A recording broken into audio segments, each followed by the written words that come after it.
Donald Trump sera-t-il un dictateur s'il est de retour à la Maison-Blanche en 2025? C'est ce que la campagne de Joe Biden et les démocrates répètent déjà depuis 2019 et 2020 lors de leur premier duel. Sauf que cette fois-ci, c'est Donald Trump lui-même qui confirme. À Fox News, quand on lui a posé la question, il a répondu « Je ne serai un dictateur seulement qu'un jour, le premier jour ». On lui a posé cette question à la lumière du projet 2025 qui a été réalisé par le Heritage Foundation, un think tank ultra-conservateur, et aussi à la lumière des révélations de grands médias américains concernant les plans de Donald Trump en 2025. Il y en a 3 en particulier qui ont des raisons de montrer qu'une dictature sous Trump pourrait être possible.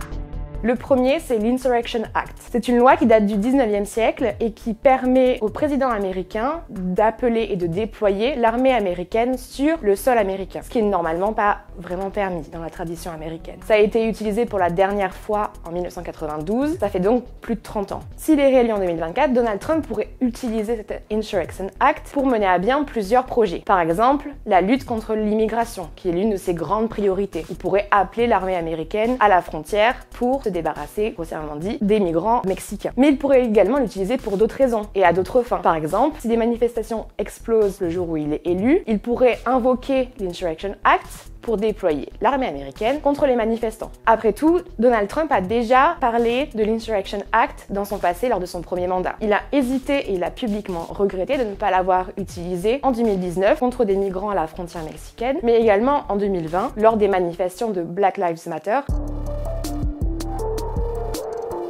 Le deuxième sujet, c'est l'instrumentalisation du département de la justice. Certes, c'est une branche du gouvernement, mais il est indépendant. C'est une longue tradition américaine, surtout depuis le Watergate. C'est un peu le principe du check and balance, de la séparation des pouvoirs aux États-Unis. C'est justement cette indépendance que Donald Trump veut remettre en question. Il a déjà essayé plus ou moins de utiliser le département de la justice en 2020, à la toute fin de son mandat, en poussant les responsables du département de la justice à déclarer que l'élection a été corrompue, ce qu'ils n'ont pas fait. Tout l'argument de Donald Trump, c'est de dire que le département de la justice n'est de toute façon pas indépendant, que c'est Joe Biden qui est notamment à l'origine des 2 affaires qu'il a contre lui. D'abord celle concernant les documents confidentiels qu'il aurait gardés en sa possession, et également celle de la tentative de renverser les résultats en 2020. Cela dit, il n'a aucune preuve concrète qui pourrait prouver que Joe Biden est derrière ces affaires, sachant d'autant plus que le département de la justice a lancé des poursuites contre Hunter Biden, le fils du président. Mais cette fin d'indépendance pourrait vraiment arriver avec Donald Trump en 2025. Il a publiquement déclaré qu'il voulait mettre en place un procureur spécial pour attaquer la famille Biden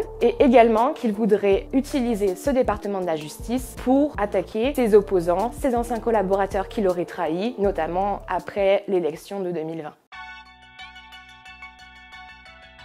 Le dernier point, c'est le retour du Schedule F. Il s'agit d'un décret qui a été signé par Donald Trump à la fin de son mandat et que Biden a directement annulé une fois arrivé à la Maison-Blanche. Le Schedule F vise à mettre fin à ce que Donald Trump appelle le Deep State, l'État profond. Son équipe, lui et ses partisans ont plusieurs fois clamé que les employés du gouvernement, peu importe les branches, peu importe les ministères, avaient le pouvoir et même la capacité, voire même la volonté, d'essayer de saboter ou de ralentir le bon fonctionnement du gouvernement. Il faut savoir que les employés du gouvernement, les vrais employés, ne sont pas renouvelés selon qui est élu à la Maison-Blanche, pas comme les ministres par exemple. Les employés du gouvernement sont engagés selon leur mérite et pas selon leur appartenance idéologique ou politique. Et c'est ça justement que Donald Trump veut changer. Concrètement, le Schedule F pourra permettre à Donald Trump, s'il le signe à nouveau, de virer des milliers d'employés du gouvernement afin de les remplacer par des employés qui correspondent davantage à son idéologie. Et d'ailleurs, le Heritage Foundation a déjà mis en place des sortes de candidatures pour filtrer les potentiels employés en 2025 qui correspondraient le plus à l'idéologie Donald Trump.